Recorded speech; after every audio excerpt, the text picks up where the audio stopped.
Hello everyone, welcome back to GK24 और आज के इस 10 मिनट शो में मैं आप सभी का स्वागत करता हूं।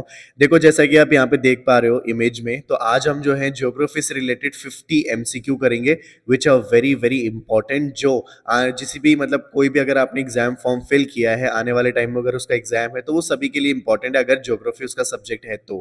ठीक है, तो इस तरीके से काफी सारे जो मतलब एकदम क्रीम क्वेश्चंस होते हैं जो पूछे गए हैं या फिर पूछे जाने वाले हो सकते हैं, उन सभी को मैंने यहाँ पे इंक्लूड किया है। ठीक है, तो अब कोई भी आपने फॉर्म भरा है, जैसे कि यहाँ पे लिखा है, अगर आपने कोई भी फॉर्म भरा है तो आपको ये वीडियो जरूर देखनी चाहिए, इससे आपको काफी हेल्प मिलेगी। चलो स्टार्ट करते हैं। देखो, सबसे पहला क्वेश्चन है यहाँ पे, Kalgoorlie and Coolgardie places famous for gold mines are located in. देखो, ये दो प्लेसेस के नाम है, कालगुरी और कूलगाड़ी। ये यहाँ पे जो है गोल्ड माइंस है और इसी की वजह से ये फेमस है वर्ल्ड वाइड। तो कहाँ पर है ये आपसे पूछा जा रहा है, तो करेक्ट आंसर आपका हो जाएगा ऑप्शन नंबर ए, ऑस्ट्रेलिया। ठीक है, ऑप्शन नंबर ए, ऑस्ट्रेलिया। देखो, यहाँ पे लिखा भी है कालगोली बॉर्डर नोन एज कोलेकोली कालगोली, जो कि एक गोल्ड फील्ड है कहाँ पे, ऑस्ट्रेलिया में। तो बस आपको जगह का नाम याद रखना है कि ये जो है ऑस्ट्रेलिया के अंदर है। ठीक है, दूसरा क्वेश्चन देखो, Tadoba national park known for sheltering tiger, panther and bear is located in. तो बेसिकली आपसे नेशनल पार्क का नाम दे रखा है और पूछा है कौन से स्टेट में है। तो तडोबा नेशनल पार्क जो है आपका है महाराष्ट्र में। ठीक है, तडोबा हो गया, नवेगांव हो गया, गूगामल हो गया। ठीक है, ये सारे के सारे कहाँ पर हैं? ये सारे के सारे हैं आपके महाराष्ट्र में। ठीक है, चलो आगे देखो। ज्योग्राफी में एक theory of convectional current hypothesis है, आपने अगर पढ़ी हो तो यहाँ पे पूछा जा रहा है कि किसने उसको प्रपाउंड की है। ठीक है, कौन है? तो यहाँ पे जो है आपका करेक्ट आंसर हो जाएगा आर्थर होम्स। आर्थर होम्स जो है, इन्होंने इस थ्योरी को प्रपाउंड किया है। थोड़ा सा इसके बारे में डिस्क्रिप्शन देख लेते हैं। Arthur Holmes postulated convectional current theory in the year 1928 to 29। ठीक है, यहाँ पे क्या होता है कि इनका जो प्रिंसिपल है, मैकेनिज्म है, ठीक है, कॉन्टिनेंटल ड्रिफ्ट वाला, वो सबसे ज्यादा एक्सेप्टेड है। ठीक है, तो यहाँ पे उसके बारे में यहाँ पे बात की जा रही है, जिन्होंने प्लेट मतलब मॉडर्न प्लेट टेक्टोनिक्स के बारे में जो थ्योरी दी थी, वो आर्थर होम्स थे। चलो आगे देखो, Apatani are the tribes found in. देखो, यहाँ पे एक ट्राइब का नाम दे रखा है और पूछा जा रहा है कि कौन से स्टेट की वो ट्राइब है। तो करेक्ट आंसर आपका यहाँ पे हो जाएगा अरुणाचल प्रदेश। अपातानी ट्राइब्स जो है आपको मिलेंगी अरुणाचल प्रदेश के अंदर। ठीक है, चलो नेक्स्ट देखो, Genoa is a leading sea port of. देखो, जेनोवा करके एक नाम है सी पोर्ट का। कौन सी कंट्री का है ये सी पोर्ट, ये आपको बताना है। तो आपका करेक्ट आंसर यहाँ पे हो जाएगा इटली। ठीक है, जेनेवा जो है एक सी पोर्ट है, कहाँ का? इटली का, न्यूज में था। ठीक है, चलो आगे देखो। नेक्स्ट है Willandra lake region, UNESCO heritage site is located in. देखो, यहाँ पे एक साइट है विलांड्रा, इसका नाम दे रखा है, ये एक लेक है और ये यूनेस्को की हेरिटेज साइट के अंदर भी आता है। तो पूछा जा रहा है कि ये कौन सी कंट्री के अंदर है? दैट इज, ये है ऑस्ट्रेलिया के अंदर। ठीक है, तो विलांड्रा लेक इज इन ऑस्ट्रेलिया। आगे देखो, headquarter of international astronomical unit is located इन। आपने इंडियन एस्ट्रोनॉमिकल यूनिट का नाम सुना ही होगा, इसका हेडक्वार्टर आपसे पूछा जा रहा है कहाँ पर है। तो यस, बिल्कुल सही आंसर है आपका option number D, Paris France के अंदर इंडियन एस्ट्रोनॉमिकल यूनिट का हेडक्वार्टर है। नेक्स्ट देखो, with which country in the year 2010 did India propose to develop a solar city in India. देखो, ये वैसे तो बहुत पुराना क्वेश्चन है, सिंस प्रीवियस ईयर का है, तो अगर आप इसको याद रखो तो भी ठीक, नहीं तो भी ठीक। तो देखो, यहाँ पे पूछा जा रहा है 2010 में इंडिया ने किसके साथ एक जो है सोलर सिटी बनाने का जो है प्लान किया था, कौन सी कंट्री के साथ? तो यहाँ पे वैसे आपका करेक्ट आंसर हो जाएगा जापान। जापान के साथ जो है इंडिया ने ये प्लान प्रपोज किया था। नेक्स्ट देखो, the largest river of all the west flowing south river of the peninsula India is. तो देखो, जो साउथ मतलब यहाँ पे साउथ, ये आप देखो, ये मैप देख सकते हो ना, ये वाला, यहाँ पे पूछा जा रहा है कि इस वाली जो डायरेक्शन में बहने वाली सबसे लंबी जो रिवर है, सबसे लार्जेस्ट यानी सबसे बड़ी जो रिवर है, उसका क्या नाम है? तो यहाँ पे जो है आपका करेक्ट आंसर हो जाएगा यहाँ पे ऑप्शन नंबर डी, नर्मदा। ठीक है, नर्मदा जो है सबसे लार्जेस्ट रिवर है, जो कि पेनिनसुला इंडिया से कहाँ पे बहती है, वो वेस्ट फ्लोइंग रिवर है। नेक्स्ट देखो, Umiam multipurpose power project is located इन। ठीक है, Umiam multipurpose power project is located इन, ये है आपका मेघालय। मेघालय में जो है आपका उमियम पावर प्रोजेक्ट लोकेटेड है। ठीक है, थोड़ा सा और देख लेते हैं। देखो, यहाँ पे जो है थोड़ा सा डिस्क्रिप्शन पढ़ो। उमियम लेक जो है, जिसको हम बारह पानी लेक भी कहा जाता है, तो प्लीज़ इसको याद रखना अगर आपसे बारह पानी लेक से भी पूछा जाए तो ये शिलोंग जो है स्टे मतलब शिलोंग जो है वहाँ पे है, मेघालय के अंदर। और इसको उमियम रिवर के पास बनाया गया था 1960 में। और यहाँ पे जो है ये अब कैसा प्रोजेक्ट है, मल्टीपर्पज पावर प्रोजेक्ट। चलो आगे देखो। The instrument which measure the intensity of solar radiation. कौन सा इंस्ट्रूमेंट है जो सोलर रेडिएशन की इंटेंसिटी को मेजर करता है? तो आपका करेक्ट आंसर हो जाएगा सोलरीमीटर। ठीक है, सोलरीमीटर बिल्कुल आपका करेक्ट आंसर हो जाएगा। जैसे कि आप यहाँ पे सोलर से, सोलर तो आ ही रहा है इसके अंदर, और मीटर जो है बिल्कुल सही आंसर हो जाएगा। Any wind blowing down the slope of a mountain is called. देखो यहाँ पे एक डायग्राम आप देख सकते हो स्क्रीन पे, कि जब कोई भी विंड इस तरीके से डाउनवर्ड स्लोप में जाती है तो उसको बोलते हैं हम कैटाबैटिक फ्लो। ठीक है, इससे क्या होता है, एक तरीके से कोल्ड वैली पूल जो है वो क्रिएट हो जाता है। मतलब यहाँ से भी सपोज विंड आ रही है, यहाँ से भी विंड आ रही है, और यहाँ पे क्या होगा, एक तरीके से इन्वर्जन क्रिएट हो जाएगा। ठीक है, और अगर बारिश होती है तो यहाँ पे क्या हो जाएगा, कोल्ड वैली पूल क्रिएट हो जाता है। तो इस तरीके के विंड को जो हम बोलते हैं वो बोलते हैं एनाबेटिक wind. The zone of low atmospheric pressure and ascending air located at or near equator is called। देखो यहाँ पे पूछा जा रहा है कौन सा वो जोन है। वैसे तो करेक्ट आंसर आपका हो जाएगा इंटर ट्रॉपिकल कन्वर्जन जोन। अभी सिंस मेरे पास डायग्राम नहीं है, अदरवाइज मैं आपको उसको एक्सप्लेन कर सकता था। लेकिन यहाँ पे देखो, कहने का मतलब ये कि ऐसा जोन जहाँ पे लो एटमॉस्फेरिक प्रेशर, ठीक है, और बढ़ती हुई एयर दोनों पास में होती है किसके, इक्वेटर के। तो वो कौन सा जोन होता है, ये होता है आईटीसीज है जोन। ठीक है, इसको थोड़ा एक्सप्लेन करना पड़ेगा तभी आपको ये ज़्यादा अच्छे से याद रहेगा। चलो आगे देखते हैं। अभी तो फिलहाल Indian state known as garden spice, ये तो आपको पता होना ही चाहिए। कौन सा स्टेट है जिसको हम गार्डन ऑफ स्पाइस कहते हैं? तो बिल्कुल आपका सही आंसर हो जाएगा यहाँ पे केरला। केरला को कहा जाता है गार्डन ऑफ स्पाइस। देखो यहाँ पे जो है केरला, केरला में जो है और भी किस कौन से तरीके के जो है यहाँ पे some of the spices which are famous in Kerala like pepper, vanilla, cardamom and clove. इस टाइप के जो मतलब आप देख सकते हो स्पाइसेस हैं, ये भी बहुत फेमस है केरला के।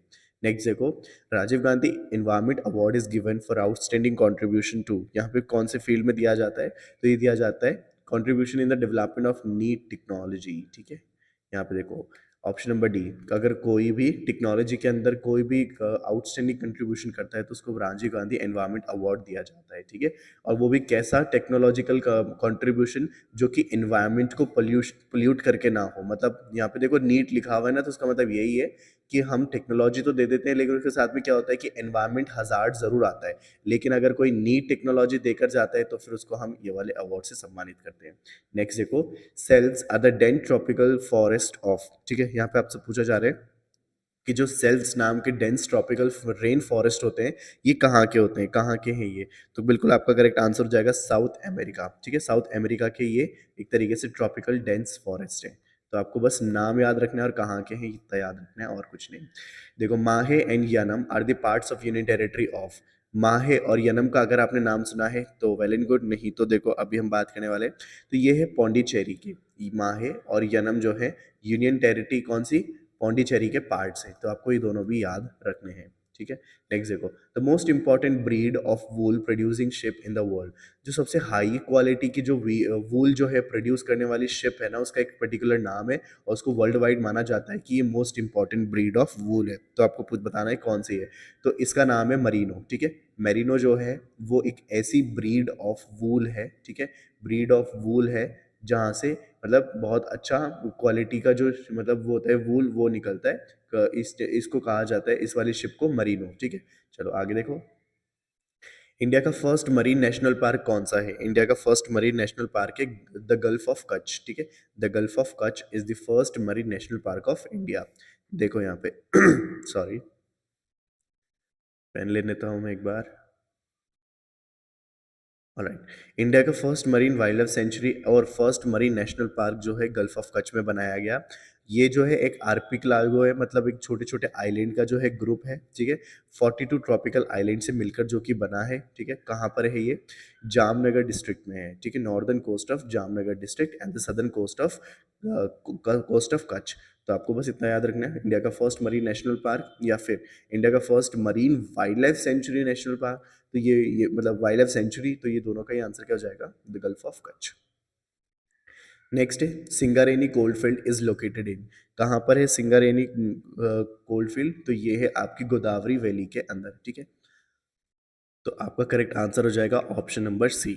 नेक्स्ट देखो, seasonal movement of people and their herds from valley to mountain and vice versa is known as, जब सीजन बेस्ड अगर लोगों का और उनके हर्ड्स का मूवमेंट होता है, ठीक है, माउंटेन से कहाँ पे, मतलब दूसरी जगहों पे, वैली से माउंटेन या माउंटेन से वैली, तो उसको क्या कहा जाता है, इसको कहा जाता है ट्रांस ह्यूमेंस, ठीक है, ट्रांस ह्यूमेंस। चलो ये एक टर्म है जिसको आपको याद रखना है, दैट्स इट। देखो नेक्स्ट है सार इज फेमस फील्ड इन, तो ये जो है एक फील्ड है, ठीक है। तो यहाँ पे पूछा जा रहा है कि कौन सी कंट्री में फेमस है, तो यहाँ पे बिल्कुल आपका करेक्ट आंसर हो जाएगा option number D, Germany. Next देखो, which of the following rock formation India is the richest in fossil content, यहाँ पे पूछा जा रहा है कौन सा जो रॉक फॉर्मेशन है जो सबसे ज़्यादा रिचेस्ट जो है फॉसिल कंटेंट पाया जाता है उनके अंदर, तो यहाँ पे जो है आपका करेक्ट आंसर हो जाएगा गोंडवाना, ठीक है। गोंडवाना लैंड के बारे में आपने सुना ही होगा, लेकिन यहाँ पे बात हो रही है कि कौन सा जो है रिच फॉर्मेशन ऑफ इंडिया का जो है क्या है वहाँ पे रॉक फॉसिल पाया जाता है।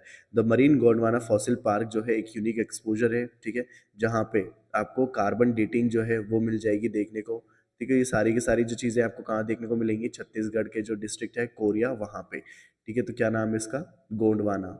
नेक्स्ट देखो, Pochampad irrigation project lies on, Pochampad irrigation project जो है कहाँ पर पड़ता है ये, तो देखो ये है Shri Ram Sagar project also known as पोचमपाडू, ठीक है, दोनों का एक ही नाम है।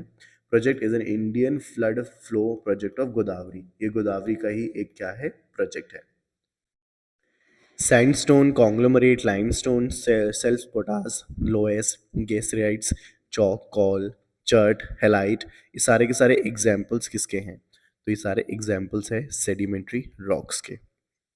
आगे देखते हैं, the second most important agro based industry of India after textile is, देखो सबसे ज़्यादा अगर बात करें एग्रो बेस्ड इंडस्ट्री जो सबसे बड़ी है, तो सेकेंड लार्जेस्ट जो है वो है टेक्सटाइल। लेकिन उसके बाद पूछा जा रहा है सेकेंड नंबर की कौन सी है, जो सेकेंड नंबर की है वो आपकी हो जाएगी शुगर इंडस्ट्री, ठीक है। सबसे बड़ी सेकेंड लार्जेस्ट हो जाएगी शुगर इंडस्ट्री और सबसे बड़ी की हो जाएगी टेक्सटाइल इंडस्ट्री, कैसी, agro based industry. Next, 2000 census के हिसाब से सबसे लोएस्ट जो है सेक्स रेशो जो है कौन से स्टेट में रहा, तो वो था हरियाणा। यहाँ पे जो है सेक्स रेशो से मतलब है कि जो मेल और फीमेल का जो रेशो होता है, ठीक है, कि मतलब कितनी फीमेल है, जैसे मान लो अगर 10 मेल हैं स्टेट पूरे कंट्री में, ठीक है, तो यहाँ पे आपके 10 फीमेल भी तो होनी चाहिए, लेकिन जो हरियाणा स्टेट है उसके अंदर काफ़ी डिफरेंस देखने को मिला था इस पर्टिकुलर स्टेट में। नेक्स्ट देखो, the industrial region of India which has predominance of metal industry is, तो यहाँ पे आपका करेक्ट आंसर हो जाएगा जैसा कि आप देख पा रहे हो, दैट इज छोटा नागपुर रीजन। जो यहाँ पे ये जो छोटा नागपुर प्लेट्यू है जो कि Jharkhand, northern Orissa, western part जो वेस्ट बंगाल है यहाँ तक फैला हुआ है, और इसमें क्या माना जाता है कि मेटल इंडस्ट्री जो है बहुत ज़्यादा यहाँ पे डोमिनेंट है, ठीक है। Next, the main thickness of oceanic crust and continental crust is around, तो देखो यहाँ पे ओशनिक क्रस्ट और कॉन्टिनेंटल क्रस्ट का जो है पूछा गया कितनी मोटी होती है, तो देखो सबसे पहले बात करें ओशनिक क्रस्ट, तो ये आपको हो जाएगी 5 किलोमीटर से लेकर 30 किलोमीटर तक की हो सकती है, ठीक है। चलो टीटागढ़, अमलाई एंड नेपानगर, ये सारे के सारे क्या हैं, ये आपसे पूछा जाए, तो यहाँ पे जो है आपका करेक्ट आंसर हो जाएगा पेपर इंडस्ट्री के, ये क्या है एक तरीके से नाम है, ठीक है, paper industry, Titagarh, Amlai and Nepanagar, paper industry. Next देखो, the radiant energy received by the earth and its atmosphere from the sun is called, तो यहाँ पे उसको कहा जाता है इंसोलेशन। जो भी एनर्जी सन मतलब अर्थ रिसीव करती है फ्रॉम एटमॉस्फेयर या फिर सन से, उसको हम कहते हैं इंसोलेशन। यहाँ पे देखो थोड़ा डिस्क्रिप्शन भी है, the energy received by the earth is known as incoming solar radiation, उसको जो भी एनर्जी रिसीव करते हैं उसको कहते हैं सोलर रेडिएशन, जो जो क्या करती है शॉर्ट, मतलब उसको हम शॉर्ट में बोलते हैं insolation. Earth is geoid resembling a sphere, the sun rays fall obliquely, मतलब आपको पता है कि अर्थ जो है वो कुछ इस टाइप का है, ठीक है। तो यहाँ पे ऑब्लिक्वली क्या होता है कि इस टाइप से सन की रेस पड़ती हैं इसके ऊपर, ठीक है, और यहाँ पे जाके इंटरसेप्ट होती है, ठीक है। तो इसी को पूरे प्रोसेस को क्या बोला जाता है, इंसोलेशन कहा जाता है। नेक्स्ट देखो, the layer of ocean water meets the depth of 300 and 1000 metre characterised by sharp change of temperature, देखो जब आप ओशन के डीप में जाओगे ना, मतलब कितना डीप में, करीब 300 से 1000 मीटर के नीचे, तो आप देखोगे वहाँ पे जो पानी का टेम्परेचर है ना वो ड्रॉप होता है, ठीक है, मतलब जो पानी है और ज़्यादा ठंडा होता जाता है। तो यहाँ पे पूछा जा रहा है इसको क्या बोलते हैं, इसको क्या बोलते हैं, इस पूरे प्रोसेस को, इसको बोलते हैं थर्मोक्लाइन, ठीक है। ऑप्शन नंबर डी आपका बिल्कुल सही आंसर हो जाएगा, थर्मोक्लाइन। यानी कि थर्मो का मतलब तो होता है टेम्परेचर, और क्लाइन जो है एक तरीके से नीचे नीचे ड्रॉप होता हुआ उसको दर्शाने के लिए थर्मोक्लाइन। आगे देखो, the modern iron and steel industry in India had its beginning in 1870 when Bengal iron works company was established in. तो यहाँ पे आपका करेक्ट आंसर हो जाएगा कुल्टी, ऑप्शन नंबर ए, ठीक है। ये देखो option number A, modern steel making in India began with the setting of the first blast furnace of India at Kulti.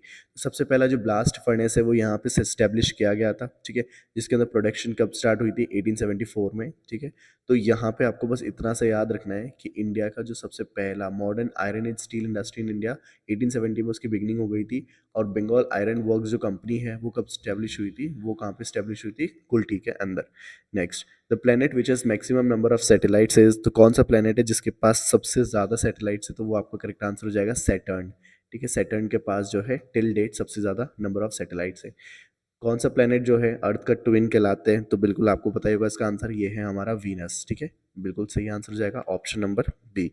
चलो आगे देखो, नेक्स्ट है, अगर हम यूनिवर्स की स्टडी करते हैं तो हम उसको क्या बोलते हैं, तो देखो अगर कोई यूनिवर्स की स्टडी करता है तो उसको हम कहते हैं कॉस्मोलॉजी। ऑप्शन नंबर सी जो है बिल्कुल सही आंसर हो जाएगा। The large eco natural ecosystem comprised of abiotic और बायोटिक। देखो अगर ऐसा इकोसिस्टम जहाँ पे एबायोटिक यानी कि नॉन लिविंग जैसे कि लैंड, एयर, वाटर, सॉइल, इन सब से मिलकर बना हो, और बायोटिक यानी कि लिविंग जैसे कि प्लांट, एनिमल, माइक्रो ऑर्गेनिज्म, इन सब से मिलकर जो इकोसिस्टम बना होता है उसको क्या बोलते हैं, इसको बोलते हैं बायोम, ठीक है। ऑप्शन नंबर डी बिल्कुल करेक्ट आंसर हो जाएगा। The highest glacial lake of India located at the height of 17,745 feet of Garhwal Himalayas। तो क्या नाम है उस लेक का, यहाँ पे पूछा जा रहा है, तो उस लेक का नाम है देवतल लेक, ठीक है। देखो ये है हाईएस्ट इंडिया का ग्लेशियल लेक ऑफ इंडिया, जो कि कितनी फीट पर है, 17,745 की फीट पर। और कौन सी हिमालयज में मिलेगा, तो ये मिलेगा गढ़वाल हिमालयज में। थोड़ा सा डिस्क्रिप्शन देख लो, the highest glacial lake of India is Devtal lake, जो कि कहाँ पर कितनी हाइट पे, वो है 17,745 की फीट पे, गढ़वाल हिमालयज में आपको देखने को मिलेगा। नेक्स्ट है प्रोजेक्ट टाइगर, जो है one of the premier conservation efforts हैं in the country to be launched on. Project tiger कब लॉन्च हुआ था, सिंपल सा आपसे ये पूछा गया है, तो यहाँ पे जो है करेक्ट आंसर आपका हो जाएगा 1 अप्रैल 1973। 1 अप्रैल 1973 जो है बिल्कुल आपका करेक्ट आंसर हो जाएगा, यानी ऑप्शन नंबर डी जो है बिल्कुल सही आंसर है, प्रोजेक्ट टाइगर की शुरुआत। Next, Tilaiya dam, Konar dam, Maithon dam and Panchet dam, ये कहाँ पर है, ये आपसे पूछा जा रहा है। तो ये सारे के सारे डैम जो हैं ये है दामोदर वैली के डैम। ऑप्शन नंबर बी बिल्कुल सही आंसर आपका हो जाएगा। तुंगभद्रा मल्टीपर्पज प्रोजेक्ट जो है वो एक जॉइंट अंडरटेकिंग है किस किस स्टेट की, तो यहाँ पे जो है आपको आंसर क्या हो जाएगा, तो बिल्कुल आपका आंसर हो जाएगा आंध्र प्रदेश एंड कर्नाटका, ठीक है। आंध्र प्रदेश एंड कर्नाटका का क्या है, ये मल्टीपर्पज जॉइंट प्रोजेक्ट है, क्या नाम है, तुंगभद्रा, प्लीज याद रखना, इंपॉर्टेंट क्वेश्चन है। नेक्स्ट देखो, 1990 में India ratified the world heritage convention of 1975 77 sorry, identifying 4 natural sites of outstanding universal value. चलो इसका देखो पहले तो यहाँ पे देखो आप इसका आंसर देखो, इसका आंसर हो जाएगा ऑल ऑफ दीज। सबसे पहले ये देखो कि ये पूछा जा रहा है कि 1990 में इंडिया ने वर्ल्ड हेरिटेज कन्वेंशन कराया था 1977, ठीक है। मतलब आइडेंटिफाई करी थी 4 natural sites of outstanding universal value, जिसकी पूरी यूनिवर्स में उसकी वैल्यू है। तो उसके जो 4 कौन कौन सी साइट थी, तो उनका नाम है, एक तो काजीरंगा नेशनल पार्क, केला देवली नेशनल पार्क जो कि राजस्थान के अंदर है, सुंदरबन नेशनल बायोस्फीयर रिजर्व जो कि वेस्ट बंगाल में है, और नंदा देवी बायोस्फीयर रिजर्व जो कि उत्तराखंड में है। ये 4 ऐसी साइट हैं जिसको इंक्लूड किया गया था इस कन्वेंशन के अंदर, और ये माना गया था कि इनकी आउटस्टैंडिंग वैल्यू है हमारे इंडिया को लेकर, इनफैक्ट पूरे वर्ल्ड वाइड इनकी बहुत बड़ी वैल्यू है। नेक्स्ट देखो, a group of population of different species living in the same habitat and interacting with one another is called, तो मान लो एक बड़ा सा एरिया है, उसके अंदर अलग अलग टाइप की क्या होती है, स्पीशीज़ रहती हैं, और वो जो है सेम हैबिटेट में रहती है, मतलब उनको सेम टाइप का इन्वायरमेंट मिलता है और वो एक दूसरे से इंटरेक्ट करती है। तो यहाँ पे उसको क्या बोलेंगे, इसको बोलेंगे इकोलॉजिकल कम्युनिटी, यानी कि ऑप्शन नंबर ए आपको बिल्कुल करेक्ट आंसर हो जाएगा। नेक्स्ट देखो, which river is also known as sorrow of Bihar. ये तो बहुत ही सिंपल सा क्वेश्चन है, ना जाने कितनी बार हमने पढ़ लिया होगा। तो बिल्कुल आपका करेक्ट आंसर हो जाएगा कोसी नदी। ठीक है, आगे देखो, at present biosphere reserve that are included in world heritage site. तो यहाँ पे पूछा जा रहा है कौन कौन से वो बायोस्फीयर रिजर्व है जिनको अभी इंक्लूडेड किया हुआ है। तो यहाँ पे देखो आपका वैसे आंसर हो जाएगा, देखो पहले ऑप्शन ऑप्शन वाले वाइज चलते हैं। नीलगिरी भी है, नंदा देवी भी है, नौकरेक भी है, गल्फ ऑफ मन्नार भी है, सुंदरबन भी है, सिमली पॉल भी है, पंचमरी भी है। तो एक तरीके से देखा जाए तो सारे के सारे जो है आपके बायोस्फीयर रिजर्व जो है इंक्लूडेड है in the world heritage site. Next देखो, sandstone, conglomerate, limestone, shale chalk and coal are the example of. अभी हमने इस टाइप का क्वेश्चन एक और करा था। तो देखो यहाँ पे ये जो एग्जाम्पल्स है ना, आपको कुछ एग्जाम्पल्स पढ़ लेने हैं। तो ये जो है सेडिमेंट्री रॉक्स के एग्जाम्पल है। नेक्स्ट देखो, डॉक्टर वालामिदिर कोपेन जो कि ग्रेट क्लाइमेटोलॉजिस्ट हैं ऑस्ट्रिया के, उन्होंने new scheme of climate classification suggest किया था। तो यहाँ पे उन्होंने कितने टाइप का क्लाइमेट बताया था, उनके अकॉर्डिंग जो है 4 टाइप के क्लाइमेट एग्जिस्ट करते हैं। ठीक है, ऑप्शन नंबर भी आपको बिल्कुल सही आंसर हो जाएगा। नेक्स्ट है the largest Indian mammal is. तो अभी तक जो है कौन सा है लार्जेस्ट इंडियन मैमल, तो आपको करेक्ट आंसर हो जाएगा एलिफेंट। एलिफेंट को बिल्कुल लार्जेस्ट टेरिटोरियल मैमल माना जाता है इन द एंटायर एशिया। यहाँ पे पूछा जा रहा है Indian council of forest research and education were created in. तो ये ऑर्गेनाइजेशन है, ये कब बनी थी, तो ये बना था 1987 के अंदर। क्या, Indian council of forestry research and education. ठीक है, चलो, तो ये होता है हमारे क्वेश्चन का दी एंड। अब इन 50 क्वेश्चंस में से आपके कितने मार्क्स आए हैं, ठीक है, वो मुझे आप बताना कमेंट सेक्शन में। और अगर आपको वीडियो अच्छी लगी हो तो आप क्या करना, चैनल से सब्सक्राइब कर लेना, सो दैट आप आने वाली कोई भी वीडियो मेरी मिस ना करें। और यहाँ पे GK24 एप्लीकेशन को ज़रूर डाउनलोड कर लेना अगर आप किसी भी गवर्नमेंट एग्जाम की तैयारी करते हैं तो, क्योंकि यहाँ पे आपको मिलेंगे काफ़ी सारे MCQ, प्रीवियस ईयर क्वेश्चंस, और इसके अलावा स्टडी मटेरियल, और जो है डेली बेसिस पे यहाँ पे मैं करंट अफेयर अपडेट करता रहता हूँ। ठीक है, डेली बेसिस पे नए नए अपडेट्स आते हैं करंट अफेयर के। तो वो भी यहाँ पे हिंदी और इंग्लिश दोनों में आपको मिल जाएंगे, और ये सारी की सारी चीज़ें फ्री ऑफ कॉस्ट हैं। तो आप जाओ, इसको डाउनलोड करो, इसका लिंक जो है मैंने डिस्क्रिप्शन बॉक्स में दे रखा है, वहाँ से जाके इसको डाउनलोड करो और ज़्यादा से ज़्यादा लाभ उठाओ, आप के लिए बनाया गया है। Thank you so much for watching this video. This is me Nadeem signing off.